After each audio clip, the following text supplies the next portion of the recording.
যদি ভেঙে যায় তাহলে দই পুডিং, আর যদি না ভাঙে ক্যারামেল পুডিং। বিসমিল্লাহির রহমানির রহিম। দেখা যাক এটা লুক। আলহামদুলিল্লাহ, আমার পুডিংটা জমে গেছে। এর মানে আমারটা দই পুডিং হয় নাই, একদম অথেন্টিক ক্যারামেল পুডিং।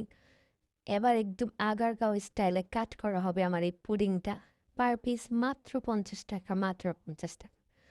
এই যে শুরু করলাম কাট করা, ভাই পুডিং কাট করা, কেক কাট করার চেয়ে অনেক বেশি কঠিন কাজ। মানে একটু এদিক সেদিক হলেই পিসটা বাঁকা হয়ে যায়। আর এখানে কয়েকটা পিস একটু বড় বড় দেখবেন, ওই বড় পিসগুলা আমার।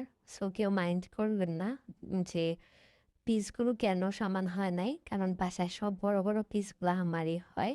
আর যদি আমার ভাগে না পড়ে তাহলে যার ভাগে যায় ওখান থেকে হচ্ছে এটা 50% হয়ে আমার কাছে চলে আসে।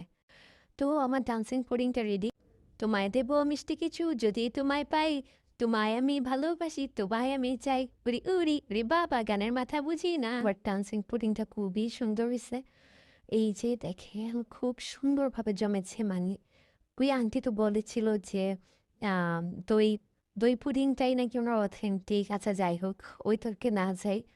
মানে কেমিক্যাল নাকি লাগে পুডিং জমাইতে। ভাই এখানে শুধু অথেন্টিক গরুর দুধ, মানে গাভীর দুধ আর ডিম আর চিনি ছাড়া কোনো কিছুই নেই।